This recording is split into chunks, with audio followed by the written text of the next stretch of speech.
নমস্কার, শুভ সকাল। রাউত ভ্লগ চ্যানেলে আপনাদের অনেক অনেক স্বাগতম।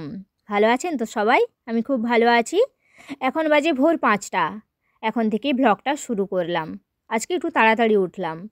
অন্যান্য দিন 5:30, 5:45, 6টার সময় উঠি। আজকে 5টার সময় উঠেছি, তার কারণ একদিকে রয়েছে দ্বাদশীর পারণ, আবার একদিকে আমার বাবা আসবেন। তো আজকে সারাটা দিন আমি ভীষণ ব্যস্ততার মধ্যে থাকবো। তো তাড়াতাড়ি উঠেছি, তাড়াতাড়ি কাজ সম্পূর্ণ করতে হবে, পারণ করতে হবে একাদশীর, মানে আজকে দ্বাদশীর পারণ করতে হবে 9:30টার মধ্যে, আবার রান্নাবান্না করে নিতে হবে 12:30টার মধ্যে, কেননা ভীষণ গরম পড়েছে।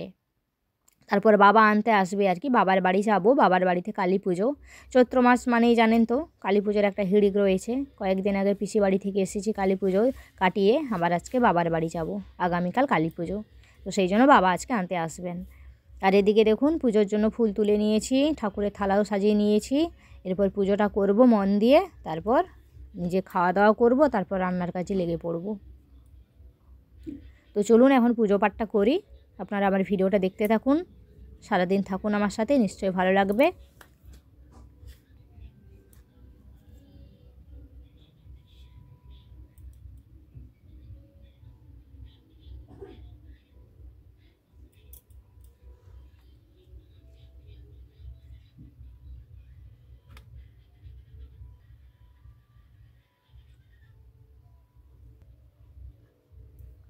তো ভগবানের প্রসাদে সবগুলোতে তুলসী পাতা দিয়ে দিলাম আর কি, দিয়ে পুজোটা করে নিলাম। আর এখন আরতিটা করব, আর ভগবানের ভোজনের জন্য পর্দাটা দিয়ে দেব। তো চলুন ভগবান এখন ভোজন করুক, এরপর আমি নিজের ভোজনের জন্য একটু পাঁপড় আর বাদাম ভাজবো, দিয়ে মুড়ি খাবো। তারপর তো অনেক রান্নাবান্না রয়েছে, পনির রান্না হবে, ডাল হবে, বিচাকলা ভাজা হবে, আলু ভাজা, পোস্ত ভাজা, এই সমস্ত আজকে হবে আর কি।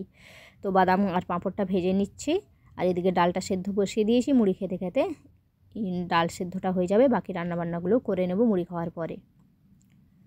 তো চলুন, মুড়ি খাওয়া হয়ে গেছে আর বাকি রান্নাবান্নাগুলো করে নিয়েছি। আর বাবা এসেছে, বাবার সাথে গল্প করছি আর পনির রান্না করছি। আজকে পনির পোস্ত বানাবো, তো পনিরটা ভেজে নেব। আর ওদিকে দেখুন আলু ভাজা, পোস্ত ভাজা হয়ে গেছে, ডাল হয়ে গেছে, বিচাকলা আর আলুটা সেদ্ধ করে রেখেছি। পনির হতে হতে বিচাকলাটা বিচাকলাটা ছাড়িয়ে রেখে দেবো। পনির হতে হতে তারপরে বিচাকলাটা ভাজবো। আর পনির রান্নার জন্য আমি এই যে একটা গোটা দারচিনি, তেজপাতা দিয়ে দিয়েছি, আদা আর কাঁচা লঙ্কা থেঁতো করে রেখেছিলাম, সেটা দিয়ে লঙ্কা গুঁড়ি, হলুদ গুঁড়ি দিয়ে মশলাটা দিয়ে একটু ভালো করে কষিয়ে নিলাম। আর এরপর টমেটোগুলো কেটে রেখেছি, টমেটোটা দিয়ে একটু নাড়াচাড়া করব। তারপর পনির আলুটা দিয়ে দেবো, দিয়ে ভালো করে কষিয়ে পোস্ত বেটে রেখেছি সেটাও দিয়ে দেবো। তারপরে একটু ভালো করে কষাবো, তারপর একটু জল দিয়ে ফুটিয়ে নেব। আর নামানোর আগে একটু চিনি দিয়ে দেবো, কেননা পনির রান্নাতে একটু চিনি দিলে টেস্ট হয় ভালো। তো অল্প পরিমাণেই জল দেবো, সমস্ত কিছু সেদ্ধ হয়ে আছে, আর পনির তো সেদ্ধর কোনো বালাই নেই। তো পনির রান্না হয়ে গেছে, আর বিচাকলাটা মাখিয়ে রেডি করে রেখেছিলাম, চিনিটা দিতে মনে ছিল না, তা চিনি দিয়ে ভেজে নিলাম। আর দেখুন রান্নাবান্না একদম রেডি। এই যে ডাল হয়েছে, পনিরের তরকারি, এই যে আলু ভাজা, পোস্ত ভাজা, বিচাকলা ভাজা। তো খাওয়া দাওয়া সম্পূর্ণ হয়ে গেছে। খাওয়া দাওয়া শেষ করে এই একটু পাখার তলায় বসার সুযোগ পেলাম। এখন অলরেডি বেজে গেছে 3:30। তো 10-15 মিনিট একটু বিশ্রাম করব, তারপর ঘর দর ঝাঁটিয়ে বিকেলের কাজকর্ম করে আবার বাবার বাড়ি যাব। বাবা এসেছে আনতে। ঠাকুর ঘরের এই বৈঠকটাতে বসেছি কেন, এখানটা খুব ঠান্ডা।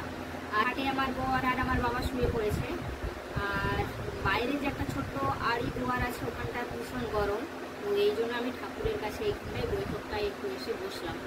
এখানটা খুব ঠান্ডা, উপরে ছাদ ফেলানো আছে, তো খুব ঠান্ডা লাগে। আর পাখাটাও ছেড়েছি, অনেকটা আরাম লাগছে এখন। আর 5-10 মিনিট বসবো, তারপর আবার সেই ঘেমে নিয়ে একাকার হয়ে যাবো। কাজবাজগুলো করতে হবে, কিছু করার নেই। গরমকালে তো গরম লাগবে, এটাই স্বাভাবিক। একটু হাওয়া খাই। দুপাশে চুলগুলো এইভাবে গুটিয়ে নিয়েছি আমি। গরমকালে পড়লেই দুপাশে এইভাবে দুপাশে চুল এরকম করে খোপা করে নিই, এটাতে আমি একটু স্বস্তি বোধ করি। আগে যখন স্কুলে পড়তাম তখন এই পাশে এরকম দুপাশে বিনুনি করে যেতাম। যখন বাড়িতে থাকতাম বিয়ের আগে, তখনও এরকম দুপাশেই আমি খোপা করতাম গ্রীষ্মকালে, আর বিয়ের পরেও সেই অভ্যাসটা আছে। তো চলুন ওঠা যাক, এখন বিকেলের কাজকর্ম করতে হবে। তো বাবা বলেছিল 4:30টার মধ্যে রেডি হতে, কিন্তু আমি পারিনি। বাড়ির কাজ সম্পূর্ণ করে আমার রেডি হতে 5টা বেজে গেছে। তো এই যে সাজগোজ করে নিয়েছি, এরপর চলে যাব। আর এই কালো শাড়িটা বাইরে ছিল, এটাই পরেছি। আর একটা শাড়ি নিয়েছি, মেলা যখন দেখতে যাব তখন পরে যাব। তো এদিকে আমি চলে এসেছি বাবার বাড়ি। আর এই যে আমার কাকুর মেয়ে পেছনে, আর আমার মা গোবর জল গুলছে লাতা দেবে, আর কাকু এদিকে লাতা দেওয়া শুরু করে দিয়েছে। তো আমার বাবার বাড়ির কালী পুজোর সবথেকে বড় বৈশিষ্ট্য হলো একই দিনে দুটো মায়ের পুজো হয়, মানে একই দিনে দুটো মন্দির আছে, দুটো মন্দিরেই একই দিনে পুজো হয়। তো দুটো মেলা বসে, জমজমাটি আনন্দ হয়, সে সমস্ত কিছুই আপনাদের সাথে শেয়ার করব। আর আমার বাবার বাড়ির এই রাস্তা দিয়েই প্রতিমা নিয়ে যাওয়া হয়, সে একটা অন্য রকমের আনন্দ। সমস্ত কিছু শেয়ার করব নেক্সট ব্লগে। তো এখন মা লাতা দিচ্ছে, মা এই লাতা দেওয়া হয়ে গেছে, আর আমি চপ এনেছি, মুড়ি খাবো, তারপরে একটু বাজারে যাব, ওখানে গিয়ে কিছু কেনাকাটা করব, এসে খাওয়া দাওয়া করে রাতে ঘুমাবো। আর ভিডিওটা বেশি বড় করলাম না, এখানে শেষ করছি। দেখা হচ্ছে নেক্সট ব্লগে। সবাই ভালো থাকবেন, সুস্থ থাকবেন। রাধে রাধে।